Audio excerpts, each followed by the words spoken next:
Donnie and Dolly, the team is supported by ableauctions.ca. Closing your business? We can help.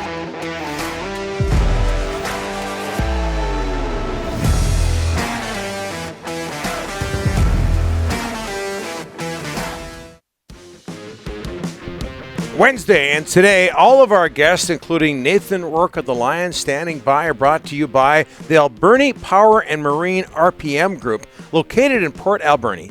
Alberni Power and Marine is one of Vancouver Island's most trusted boat dealerships. The largest Mercury Marine dealership in Canada, their service team just won for the fourth consecutive year a CSI score, that's Customer Satisfaction Index, Rick.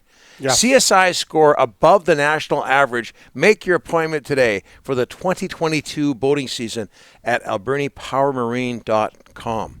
Boy, this is a meaty resume. So let me get this out before we get to Nathan. Nathan Rourke, 23 years old, born in Victoria. I'm hoping I'm getting all this right, Nathan, by the way. Went to high school in Oakville, Ontario, played his college ball at Ohio University, two-time winner of the John Cornish Trophy, top NCAA Canadian. Started 2 games for the Lions last year. Now they're number 1 QB. Now that Mike Reilly has retired, and Nathan Rourke of the BC Lions joins us now. Nathan, thanks for doing this, sir. How are you? I'm doing well. Thanks for having me. No problem. If I got this right, your brother Curtis Rourke is now a quarterback, and has been for a while, at Ohio University as well. Where did all the athleticism come from? I would have to default to my mom and my dad, and them encouraging us to be active and to get into sport pretty early. We were playing as many sports as we could as early as I remember. So I would have to give them the fault for that, and I'm glad it obviously worked out for us. Yeah, and Nathan, we're in Canada where so many people have their kids playing hockey year round. You say you played multiple sports. Obviously, that was a positive for you. Yeah, we didn't end up playing hockey. My dad played hockey all the way, when he was growing up. Played it competitively, traveled around, but we just never really gravitated towards the sport. I'm still a pretty terrible skater. I'm a little bit embarrassed to say as a Canadian, but we played soccer. I remember growing up. I remember playing baseball. Obviously played football. I started playing organized football when I was 5. And tackle when I was 7. And so it was one of those sports we really gravitated towards and tried to get involved in as quickly as possible because we were real fans of it from right from the beginning. Nathan, how excited are you right now regarding these developments? Number 1 quarterback for the Lions, and how do you contain that excitement in order to get the job done? Yeah, I mean, it's a good question. I'm obviously very, very excited. This is what this is what you want. This is what I was hoping for. I as soon as I joined the Lions, obviously I knew that Mike was the guy, and he was an incredible person to learn from and to watch and observe. And he certainly was all those things and more. But, at the end of the day, I'm a competitor, and I wanted to play, and I wanted to be on the field. And I got some opportunities last year to do that. And I'm incredibly grateful for those opportunities. But I've gotten to where I am right now by working really hard and kind of putting my head down and preparing like the starter, and that's the way that I'm going to move forward. And I'm looking forward to leading this group and hopefully winning a bunch of games and bringing a Grey Cup back to BC. Nathan, for the first time since the 1950s, the CFL team is going to have 2 Canadian quarterbacks, yourself and also Michael O'Connor. How special is that? Yeah, it's pretty cool. I mean, I think it's a bonus for me because Mike and I are good friends and we work out together and with Rob Williams up in North Vancouver and have been for the last year or so. And just the fact kind of getting to know the inside scoop on his free agency and knowing that this was a possibility was exciting. And I think it's really important for a quarterback room to have a good relationship and have a good vibe and knowing that in this league, it takes the entire room, not just the top guy, the starter. Knowing Mike and knowing his personality, he's going to be very, very good for the team. He's obviously very, very talented. The fact that he's Canadian is awesome, and I know that he's going to just be a positive for our locker room and for our team and help us win. Read a lot of articles where you really raved about Mike Reilly and the stuff you learned from him. He taught you so much to be a pro on and off the field. Talk about Mike Reilly and what he meant to you last year. Yeah, I mean, he was like you said, he was the epitome of being a pro. He as a college kid, you're told what to do. You have to work out at this time. You have study hall at this time, and this is how it is, and you're on a strict kind of regimen and whatnot. As a pro, you kind of have to figure that out for yourself, how your week's going to be, what's your schedule, and how you're dividing up your time. And I was kind of looking to someone to kind of give me a pointer with that.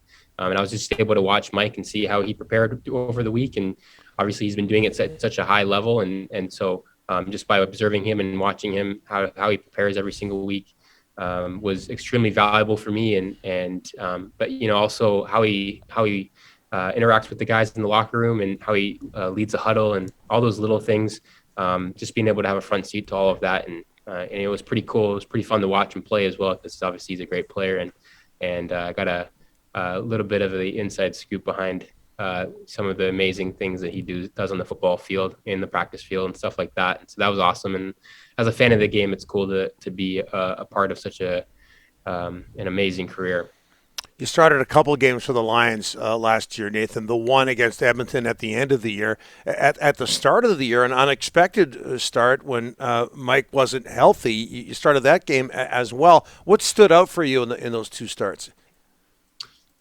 Yeah, well, I think that, in hindsight, when you look at them at the end of the year, you see a different guy. You see a much more composed and much more poised player at the end, and that's all I really can ask for myself. Obviously, the Saskatchewan one was difficult because we didn't end up pulling out a win, and I really have to commend the guys. I mean, with all the uncertainty at quarterback, they really fought to get ourselves back into that game, and I really wanted to be able to win that game in such a tough environment in Saskatchewan. But at the end of the day, I saw improvement from myself, just personally, and I thought Edmonton, that game was I was playing much more with a deeper understanding of the offense and a deeper understanding of what it takes to win in this league. It's very difficult, no matter who you're playing, what the situation is, and that's all I can really ask for. And so, moving forward, that's the goal, is to improve every single week and to be a better player on and off the field for my team.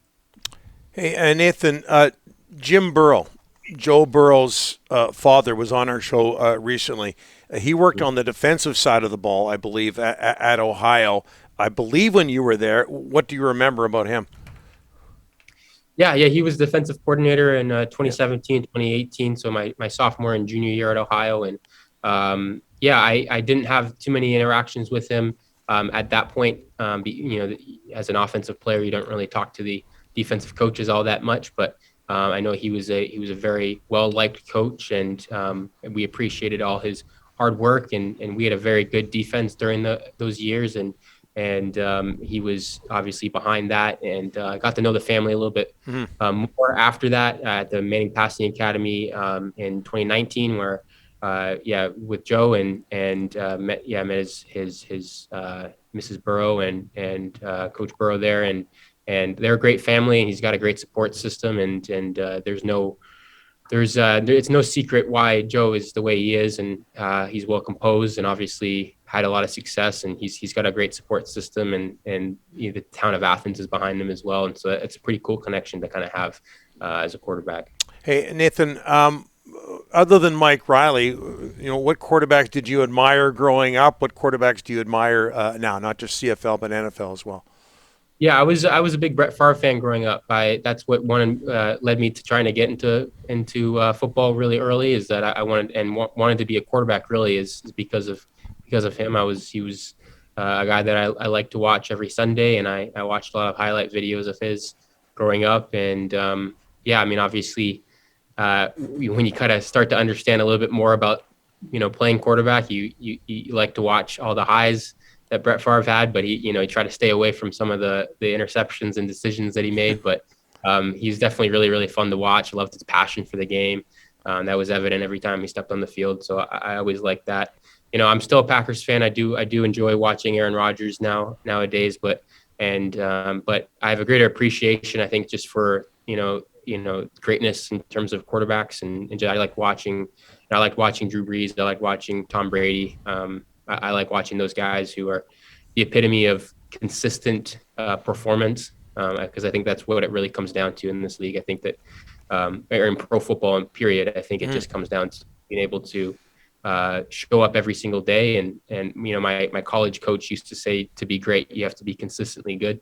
And I think that those guys are paved the way for that. Anyone can show flashes, but it's about, pro football is about winning games and being consistent. And that's what you have to do as a quarterback. So that's why I like those guys and I like to watch them. This has been great, Nathan. So many people are pulling for you and the BC Lions. The story of a Canadian quarterback making it in the CFL is a rare one. But again, people are pulling for you. This has been great. Thanks so much. All the best. Yeah, I appreciate it. Thanks, guys. You bet. Nathan Rourke, quarterback, BC Lions, not just the only Canadian quarterback they have. They also have UBC grad Michael O'Connor, like we just talked about. When Canadians play the skill positions in the CFL, Donnie, it makes me happy because the Lions have got a great history. Brent Johnson dominated at his position, which is usually for Americans. Sean Millington was in the backfield, Donnie. He was so good. Jason Claremont, the list goes on. This gives Andrew hope. Harris. This gives hope to those young Canadian quarterbacks in Canada that they can play in the CFL because that opportunity's never been there. And here's the Lions saying both our guys are Canadian. That's great. I hope nothing but the best for both these guys. In terms of long-term success, it's been a long time since a Canadian quarterback dominated Russ Jackson back in the 60s. Way back. With the Ottawa Rough Riders. Yep. Canadian quarterbacks with the Lions. We talked about this a bit yesterday. Julio Caravetta, Eric Guthrie, Greg Favre, and Brandon Bridge. And I'm sure I might be missing a name or two going way back. But all the best to Nathan Rourke. And we thank him so much for joining us. A break. Donnie and Dolly, the team, on Check. Donnie and Dolly, the team is supported by ableauctions.ca. Closing your business? We can help.